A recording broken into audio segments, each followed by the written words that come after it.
Selamat pagi, Bu Juli, Pak Cherry, dan Pak Herdi. Pagi ini saya akan menjelaskan tentang office JB Tower saya. Jadi lokasi JB Tower itu terletak di Jalan Kebon Siri nomor 48-50 Jakarta Pusat, Jakarta. Dan ini adalah sensorinya, terdapat visual dan audible.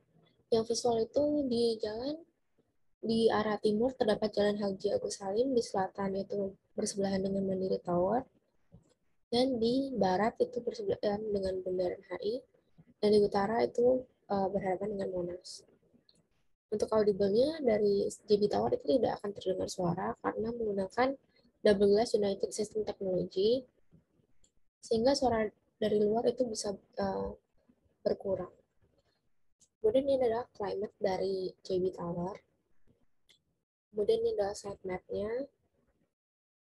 Dan ini adalah site analisisnya dari traffic, yaitu hijau menandakan cepat dan merah menandakan macet. Dan ini adalah sun direction, arah matahari terbit dan terbenam dari JB Tower. Kemudian adalah perusahaan yang saya pilih yaitu Angkasa Pura Property.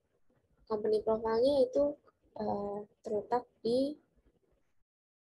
Sana Tower, lantai 10, Jalan Selangit, di Kemayoran, Jakarta Pusat. Jadi PT Angkasa Pura merupakan anak perusahaan dari PT Angkasa Pura I yang beroperasi secara efektif pada 6 Januari 2012. Pendirian Angkasa Pura Property merupakan pengembangan lini bisnis Angkasa Pura I yang awalnya hanya memperoleh pendapatan dari kegiatan aeronautika. Namun seiring dengan perkembangan bandar udara yang kini tidak lagi hanya dijadikan sebagai tempat operasinya operator maskapai penerbangan dan lalu lintas penumpang, Angkasa Pura Property kini hadir dalam menjalankan kegiatan bisnis pengembangan properti, manajemen properti, dan utilitas serta jasa konstruksi bangunan maupun fasilitas pendukung lainnya. Berikut adalah visi dan misi dari Angkasa Pura Property. Kemudian ini adalah nilai-nilai dari Angkasa Pura Property yang bisa diikat menjadi akhlak. Kemudian terdapat 4 problem utama pada Angkasa Pura Property di kantor sistemnya. Yang pertama adalah kekurangan ruang arsip untuk menyimpan dokumen, kemudian tidak ada tempat untuk bekerja secara private, kemudian meja kerja tidak memiliki penyekat, dan suara dari divisi lain bisa terdengar. Selanjutnya, goals-nya adalah supaya kantor terlihat rapi dan profesional, pekerja merasa nyaman bekerja di workstation, dan ruangan menjadi memiliki sistem akustik yang baik sehingga atmosfer kantor menjadi lebih tenang. Berikut adalah flow of activity dari kantor asistennya. Kemudian lantai yang saya pilih adalah lantai 11 dan luas unitnya itu adalah 941 meter kuadrat dan total kebutuhan luas ruangnya itu 874 meter kuadrat. Sehingga selisih ruangnya adalah 66 meter. Kemudian adalah matriks analisis kedekatan antar ruangnya. Yang hitam itu berarti dekat, yang lingkaran artinya sedang, dan yang garis itu artinya berjauhan. Kemudian ini adalah zoning konsepnya terbagi menjadi 3. Yang pertama adalah private, public, dan semi-private. Kemudian ini adalah bubble diagramnya, yang garis lurus menandakan dekat, garis putus-putus panjang menandakan sedang, dan garis titik-titik menandakan bahwa dia jauh. Ruangan yang berwarna pink menandakan dia ruang public, ruangan yang berwarna biru itu maksud saya private, dan ruangan yang berwarna ungu itu artinya semi-private. Kemudian ini adalah zoning yang terpilih, yaitu zoning alternatif 1. Kemudian ini adalah grupnya yang terpilih, yaitu grouping dengan alternatif 2. Kemudian ini adalah hasil brainstorming dari PT Angkasa Pura. Dan ini adalah mood board-nya. Kemudian konsep citranya yaitu konsep contemporary natural. Konsep desain itu mengacu pada gaya kontemporer, yaitu gaya modern yang ada pada saat ini. Konsep ini bisa dicapai dengan memperhatikan beberapa elemen penting seperti bentuk, warna, dan ruang. Selain gaya kontemporer, akan dihadirkan nuansa alam melalui penerapan gaya natural. Perpaduan dari keduanya menghasilkan kantor dengan gaya kekinian yang dilengkapi oleh sentuhan alam. Kemudian ini adalah konsep bentuk dan konsep materialnya. Untuk konsep bentuknya itu terinspirasi dari bentuk logo yang terdiri dari gabungan dari garis lengkungan yang saling berikatan. Jadi akan digunakan garis melengkung, garis vertikal, dan garis horizontal. Kemudian untuk materialnya, itu akan digunakan material dengan finishing dengan permukaan rata dengan pola yang minimal. Dan untuk menghadirkan konsep naturalnya akan digunakan material dengan elemen alam seperti pola kayu. Kemudian material harus mudah dibersihkan, kemudian awet dan tahan lama. Untuk pencahayaan buatannya atau konsep lighting, itu menggunakan pencahayaan alami siang hari. Kemudian untuk pencahayaan buatannya itu menggunakan general lighting dengan sistem human-centered lighting. Jadi lampu ini bisa menyesuaikan pencahayaan dalam ruangan dengan ritme circadian tubuh yang bisa diatur sesuai dengan kebutuhan pekerjaan untuk memaksimalkan produktivitas kerja. Kemudian ini adalah konsep warnanya. Jadi gaya ini di gaya kontemporer itu bisa dihadirkan melalui penggunaan warna netral seperti abu-abu, kemudian warna aksen seperti warna ungu dan biru yang terdapat pada logo, dan warna coklat muda seperti pada kayu, dan warna hijau yang seperti terdapat pada tanaman untuk menghadirkan konsep natural. Di sini warna yang terpilih ada warna ungu, hijau, biru, abu, dan coklat. Kemudian untuk sistem ventilasinya itu karena fasad gedung menggunakan sistem double glass United System, sehingga jendela tidak bisa dibuka, maka menggunakan penghawaan buatan HVA dari HVAC. Kemudian karena sedang pandemi, maka akan dibutuhkan air purifier dengan HEPA filter. Sedangkan untuk konsep safety-nya, itu bisa dijaga dengan menggunakan material yang tidak licin, menghindari penggunaan benda atau permukaan dengan sudut yang tajam, dan menggunakan material yang non-toxic. Untuk security-nya, keselamatan bisa dijaga dengan menggunakan sistem deteksi kebakaran dan sistem pemadam kebakaran. Untuk sistem akustiknya, itu menggunakan material yang bisa menyerap suara bising dan supaya mengontrol kebisingan dan mempengaruhi kenyamanan pengguna kantor. Untuk konsep sustainability-nya, itu menggunakan material yang menghasilkan embodied energi yang rendah, material yang dapat diperbaharui, material yang bisa diolah kembali, material yang mengurangi konsumsi energi, material dengan low atau non-VOC, material lokal, material tidak beracun, dan material yang bisa meminimalisir permasalahan kelembaban, dan material yang tahan lama. Berikut adalah material board-nya.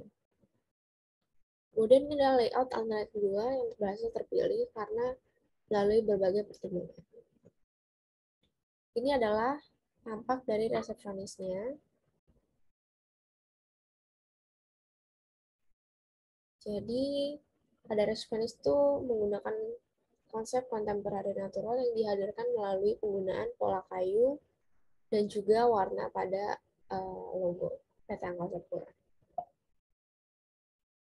Kemudian selanjutnya adalah ruang komisaris, terdapat monitor dengan konsep kontemporer natural yang dipadukan dengan sofa berwarna biru terang seperti pada ikon logo PT Angkasa Pura Property. Kemudian ini adalah ruang direktur. Pada ruang direktur terdapat rak pajangan yang memadukan unsur garis vertikal dan horizontal, kemudian menggunakan material HPL dengan motif kayu untuk mendukung konsep warna natural, dan HPL berwarna ungu khas PT Angkasa Pura Property.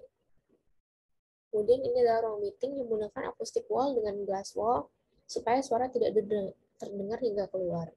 Meja menggunakan HPL bermotif kayu untuk memunculkan style natural. Kemudian adalah ruang sekretarisnya, posisinya terbuka dan terletak di depan ruang direktur. Meja menggunakan HPL dengan motif kayu untuk mendukung konsep natural, dan HPL berwarna ungu khas PT Angkasa Pura Property. Kemudian adalah workstation-nya. Di area workstation itu terbuka dan luas, masing-masing meja memiliki partisi akrilik, dan dindingnya menggunakan acoustic wall untuk mengontrol kebisingan. Dan juga menggunakan karpet low pile yang nyaman untuk kursi beroda, dan mejanya menggunakan material HPL dengan motif kayu untuk mendukung konsep natural dan HPL berwarna ungu khas PT Angkasa Pura Property. Kemudian adalah fokus room-nya. Ruangan ini terletak di tepian sehingga tenang. Dinding partisi menggunakan kaca 12 mili agar kedap suara. Terdapat 5 kubikel yang bisa digunakan oleh pekerja. Dan ini adalah lounge area. Pada area ini terdapat pantry dan kursi-kursi dan sofa-sofa di mana pekerja bisa makan atau bercakap di waktu istirahat di ruangan terpisah dengan workstation. Berikut adalah tampak depan dari resepsionis. Kemudian ini adalah tampak potongan berwarna 1, tampak potongan berwarna 2, tampak potongan berwarna 3, tampak potongan berwarna 4, tampak potongan berwarna 5 dari workstation, kemudian tampak potongan berwarna 6, tampak potongan berwarna 7, 8, Dan ini adalah detail konstruksinya. Nah, terdapat detail konstruksi wall, wood ceiling, dan juga detail konstruksi karpet. Selanjutnya adalah mata kuliah furniture. Konsepnya sama dengan rancangan, bentuknya dan material juga, dan keberlanjutan juga. Warnanya juga. Kemudian ini adalah sistem konstruksi dan exploded-nya. Jadi sistem konstruksi dari workstation-nya seperti ini, dan jika di-explode maka akan terlihat modul-modul yang terpisah. Dan digabungkan menggunakan suku nomor 8 kali 24,4 mili. Selanjutnya sistem jaringan kabelnya itu seperti ini. Terdapat 4 stop kontak dengan 4 lubang. Kemudian adalah tampak dari dua mejanya. Kemudian ini adalah desain development dari meja workstation. Jadi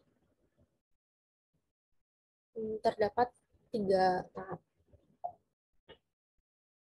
Kemudian ini adalah exploded view dari Rastranis. Dan ini adalah desain development dari Rastranis. Berikut aspek fungsi dari Rastranis yaitu untuk menerima tamu, menerima paket, mengatur jadwal, dan kunjungan tamu.